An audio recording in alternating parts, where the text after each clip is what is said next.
Well, hey there, friends. I'm your host, Penny, and this is your monthly bonus dose of Criminally Nerdy. Happy Pride Month! I hope everyone who is going out to celebrate, whether it be an event, a parade, or a festival, has an amazing time. Please stay hydrated, wear your sunscreen, and be safe. I won't be doing a national day on the bonuses, but this one is being released on a Saturday, so if you're working right now, stop it. Stop it, Lindsay. Go relax. Nerds orders. Don't worry, Lindsay doesn't listen to the podcast, but Quan does, so he'll tell her. Pride Month is near and dear to my heart for what are probably obvious reasons, but also because being out and proud isn't always easy. I am beyond thankful for the love and support I am surrounded by today. My friends, my family, and even my colleagues. But that isn't the case for everyone, and it wasn't always the case for me. I have received actual snail mail, hate mail from a family member. I have been invited and then uninvited to Christmas, Easter, Thanksgiving, whatever, more times than I can count. Hell, I was once uninvited to Christmas via text in the middle of a workday. I've been asked to leave family members' homes. I've been purposefully excluded. I've heard it all. I love you, just not your lifestyle. You can come, but only if you don't bring whoever I was dating at the time. And of course, that I'm going to hell. It took me over a decade to find the strength to stand up for myself and cut ties with them. Sadly, compared to what many have endured, I didn't have it that bad. I tell you all of that to tell you this. If you're struggling with your family, it's okay to feel like your world is caving in on you. It's okay to feel confused, angry, heartbroken, or betrayed. It's okay to not know how you feel. It's okay to not know what to do or how to move forward. It's a lot. Whatever your next move is, you will figure it out in your time and not a moment before. Until then, cry as much as you need. Rage sing in your car. I find Kesha's praying to be cathartic as fuck. Talk to your therapist. Talk to your friends. And just know that you are not alone. You are never alone. Your found family is out there. If you haven't found them yet, well, guess what? I'm your family now. I'll be the overprotective mom, or the sister who has your back no matter what, or the kooky aunt who shows up when you need her. I've got arms for hugs, ears for listening, and shoulders to lean on. I also have a really big heart, so feel free to take as much love as you need. To my LGBTQ plus listeners, if you're out, that's awesome. I'm proud of you, and I hope you're proud of yourself. If you're not out, that's okay. Stay where you are until you feel safe. We'll be here when you're ready. To my listeners who are allies, thank you. We don't move forward without everyone moving in the same direction. To anyone who might not be an ally, how did you find this show? I know there are certain things that may have been put into your head when you were younger that are difficult to overcome. That's not your fault. You can't control what you were taught as a child, but you can control what you do going forward. The simple truth is, loving and supporting others doesn't take anything away from anyone else. It doesn't matter what someone does or doesn't do in the bedroom. It doesn't matter where their faith lies. It doesn't matter what color their skin is. It doesn't matter if they're an IU fan or a Purdue fan. As long as they're not causing harm to anyone else, just love and support them. Love and support people the way you would want to be loved and supported if your love, your gender, your religion, your skin color, or your football team was on the chopping block. In honor of Pride Month, all of the cases I cover this month will be LGBTQ plus cases. And to do that, I wanted to go back to what some consider to be the beginning of Pride. Today, we're going to be talking about the Stonewall Riots.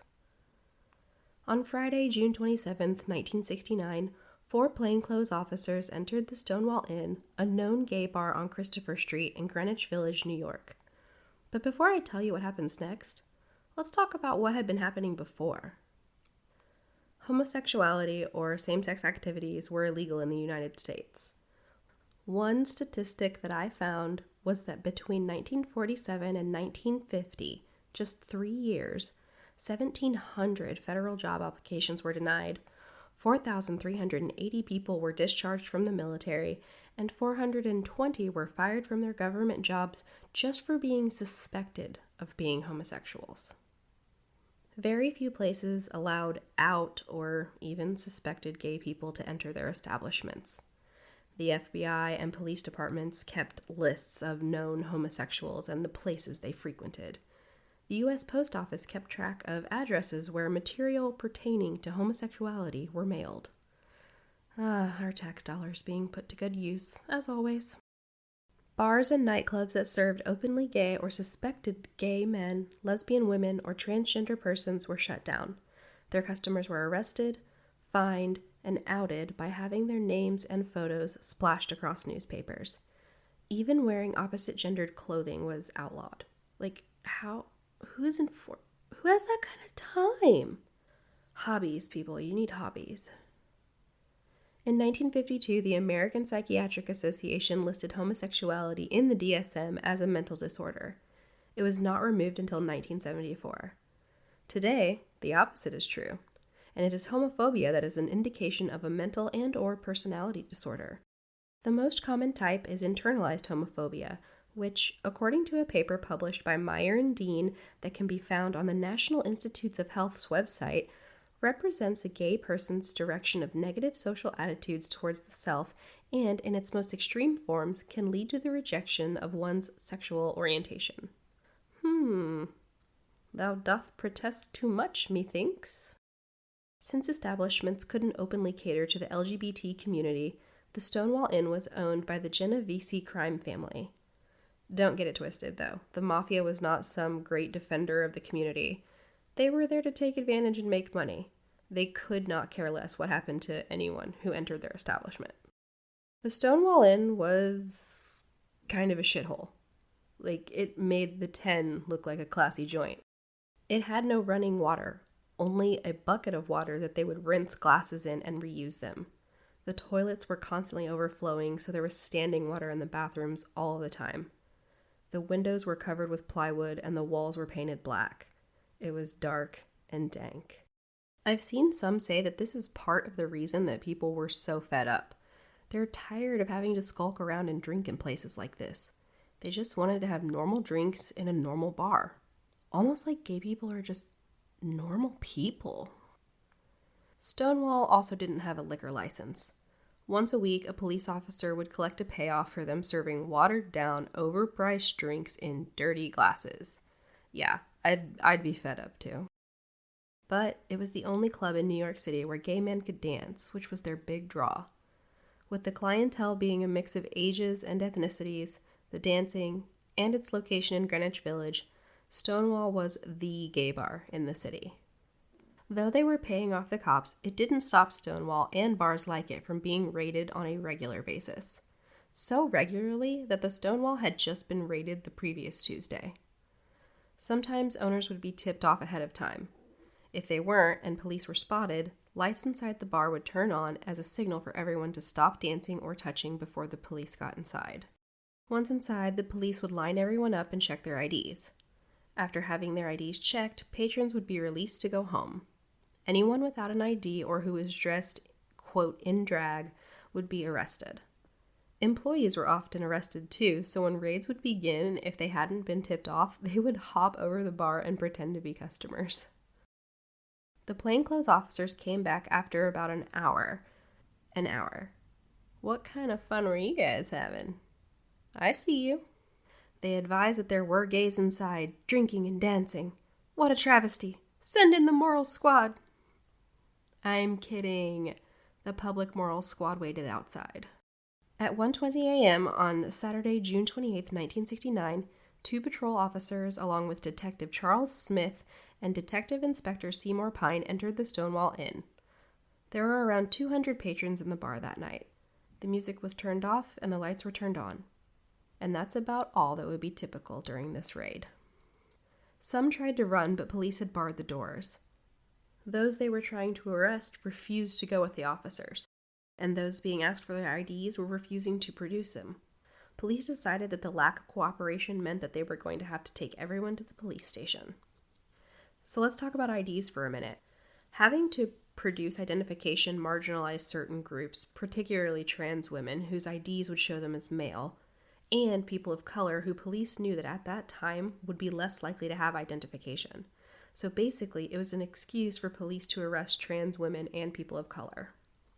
Police began to release customers, but instead of running home, they waited outside. Maybe they were waiting for their friends who were still inside. Maybe they were hoping the raid would be over quickly and they could go back to drinking and dancing the night away. Or maybe they just had a sense that tonight was the kind of night they would want to be a part of. The police seized 28 cases of beer and 19 bottles of liquor from the bar and hauled it away. Mafia members and bar employees had been arrested and loaded into a paddy wagon. Those who were not being arrested continued to trickle out and joined what was now a growing crowd. They began cheering for every person who exited. Within minutes, between those who had been released from inside and those who had gathered with them, there were between 150 and 250 people standing outside. As arrests continued, the crowd began to grow hostile towards the police. Bystanders began to shout gay power and sing "We Shall Overcome" at the police, who decided that this would be a good time to start pushing and kicking the patrons as they brought them out. An officer pushed a trans woman who proceeded to hit him with her purse. When the officer clubbed her over the head, the crowd's hostility towards the police was at a boiling point. Moments later, another woman, described as a butch lesbian, was clubbed over the head because she had complained that her handcuffs were too tight. She looked up at the bystanders and shouted, "Why don't you guys do something?" As she was shoved into the back of the wagon, the crowd's realization that they far outnumbered the police and their hostility towards the way the people were being treated had reached a fever pitch. This is where one could say that the proverbial first brick was thrown, though there were no bricks at first. Some began saying that they were raiding because they hadn't been paid off, so the crowd was throwing coins at the police. Then came rocks and bottles. Police tried to restrain the crowd, but it only fueled them. Protesters were throwing anything they could get their hands on. Some of those who were handcuffed began to escape. The crowd began trying to turn the wagon over. They slashed tires on the police cars.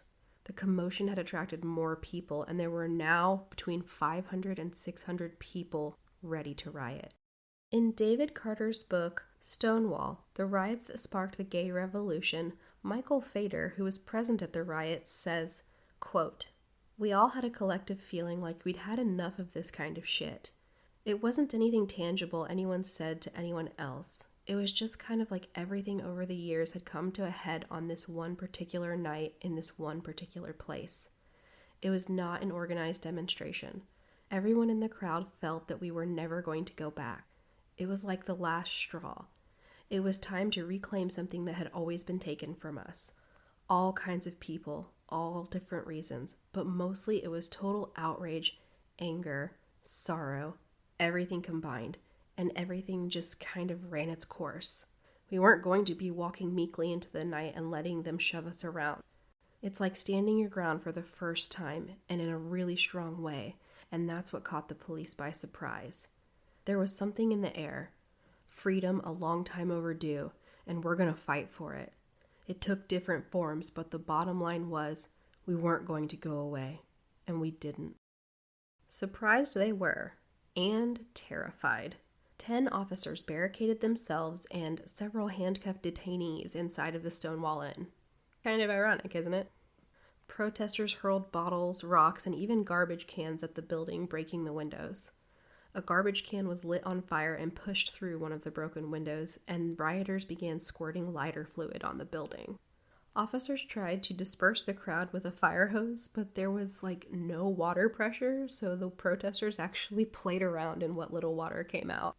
Overlooking the Stonewall Inn was a women's detention center. The women in the prison saw the riot taking place and started lighting their things on fire and throwing them out the window while chanting gay power and solidarity. Fun fact, Tupac Shakur's mom, advocate and activist Afeni Shakur, was in the detention center at the time. After her release, she worked with the GLF, we'll get back to them, and advocated against homophobia in the Black Panthers. I think the Hulk was also in attendance because somehow they were able to dislodge a parking meter and started using it as a battering ram to break down the doors of the Stonewall Inn. Eventually, the doors and windows were broken open and those inside were face to face with a very angry crowd. Police drew their weapons, but Detective Inspector Seymour Pine spoke out and said, "We will not fire on these protesters," and instructed officers to lower their guns. It was at this moment, around 45 minutes into the riot, that they could all hear the sirens. At some point in all of the chaos, a female officer had managed to escape the Stonewall Inn and call for help. Additional officers, fire trucks, and the tactical police force arrived to free the police trapped inside the Stonewall. The police were humiliated. The gay community were the ones who weren't supposed to fight back, not the ones whose resistance would be so strong it would force the police to retreat. The gays had made fools of the officers, and they were pissed. They continued trying to make arrests, beating anyone who opposed them with their nightsticks. But the protesters just weren't backing down. They were fueled by the kind of rage one can only hold in after being subjected to years, decades, or a lifetime of oppression.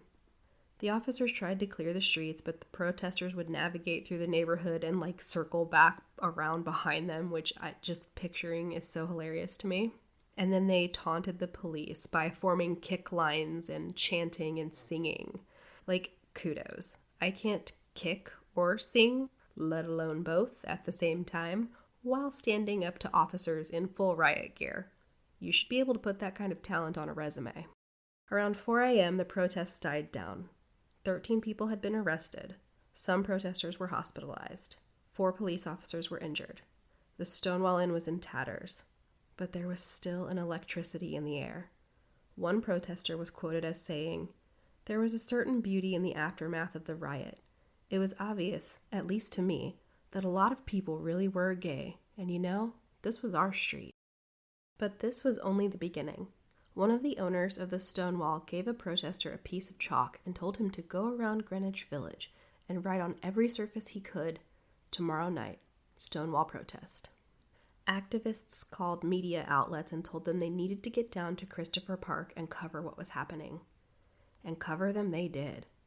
The Stonewall Riots made the front page of the New York Times, the New York Post, and the New York Daily News, making it one of the largest and well-covered riots at the time. The next night, there were upwards of 2,000 protesters filling Christopher Street and spilling over into neighboring blocks. Graffitied sayings like "support gay bars," "gay power," "drag power," and "they invaded our rights" covered the exterior of the Stonewall Inn. The police and tactical teams were back on the scene. There were more kick lines, more singing, and more chanting. There were also more chases, more fighting, and more arrests. Activist Marsha P. Johnson was in attendance and at one point could be seen climbing a lamppost and dropping heavy items onto police cars, shattering their windshields. The rioting went on for a total of 5 nights, and when it was all said and done, a sense of oppression turning to empowerment could be felt even through those who had not witnessed or participated in the riots. The momentum they had built could not be left to idle. It was time to take action. The Gay Liberation Front, or GLF, see, I told you we'd come back to them, was formed, being the first organization to say gay, you see what I did there, Florida? In its name. Within just 2 years, there were gay rights groups in every major city in America, as well as Canada, Australia, and Europe. Activist Craig Rodwell, who is known for founding the Oscar Wilde Memorial Bookshop, which is the first bookstore devoted to gay and lesbian authors, organized the first Pride Parade. It wasn't called a Pride Parade at the time, though. It was actually called the Christopher Street Liberation Day. It took place on June 28, 1970, the first anniversary of the Stonewall Riots. There were simultaneous marches in Los Angeles and Chicago. In 1971, marches also took place in Boston, Dallas, Milwaukee, London, Paris, West Berlin, and Stockholm. In 1972, Atlanta, Buffalo, Detroit, Washington, D.C., Miami, Minneapolis, Philadelphia, and San Francisco joined. Today, there are pride parades, festivals, and events that take place in the month of June in large cities and small towns across the world. State by state, laws were overturned, but it was a slow burn. It was not until 2003 that homosexuality was decriminalized on a federal level. Just because gay wasn't a crime any longer didn't mean there were equal rights. Protection against discrimination, the right to marry, and the right to adopt still had a long, hard road. Though there were laws in effect to protect against hate crimes, sexual orientation and gender identity were not protected by federal law until 2009. In 2015, the United States Supreme Court struck down all bans on same-sex marriage, legalizing it in all 50 states. In 1997, New Jersey became the first state to allow gay couples to adopt, but it was not until 2016 that the government legalized same-sex adoption in all 50 states. In June of 1999, the U.S. Department of the Interior included the original location of the Stonewall Inn and the surrounding area into the National Register of Historic Places. In its dedication ceremony, Assistant Secretary of the Department of the Interior, John Barry, said, quote, "Let it be forever remembered that here, on this spot, men and women stood proud, they stood fast, so that we may be who we are, we may work where we will, live where we choose, and love whom our hearts desire." In June of 2016, President Barack Obama announced the establishment of the Stonewall National Monument, which protects Christopher Park and the 7 acres surrounding the Stonewall Inn by the National Park Foundation. The call for equal rights long predated Stonewall. Stonewall wasn't the first riot. There was the Cooper Donuts riot in 1959 and the Compton Cafeteria riot in 1966. GLF wasn't the first gay rights organization. Before GLF, there was the Mattachine Society, the Daughters of Bilitis, and the Society for Individual Rights. Though it wasn't the first, Stonewall was the beginning of the modern gay rights movement. Over 50 years later, our fight continues. We've come a long, long way, but we still have work to do. Legislation attacking the rights of trans and non-binary persons have been passed in several states.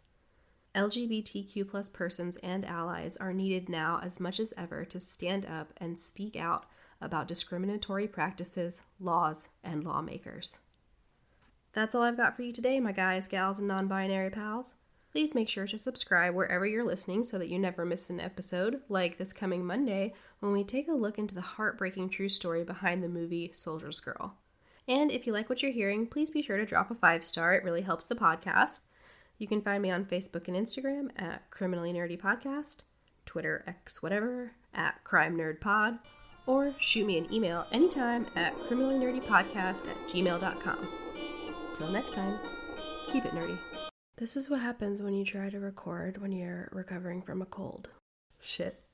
Oh, did you guys hear my dog? Why can't I say this? Water. I shouldn't be allowed to have a microphone. Damn it. This is so terrible. PowerPoint. Fuck. Damn it. Sentences won't come out of face. Did I say that right? No, I sure didn't. Where's my snack pack? See? Do-do-do-do-do. Mouth won't move. That was an odd cadence. I'm trying to be all sincere here, Jasper. The worst part about prison was the Dementors.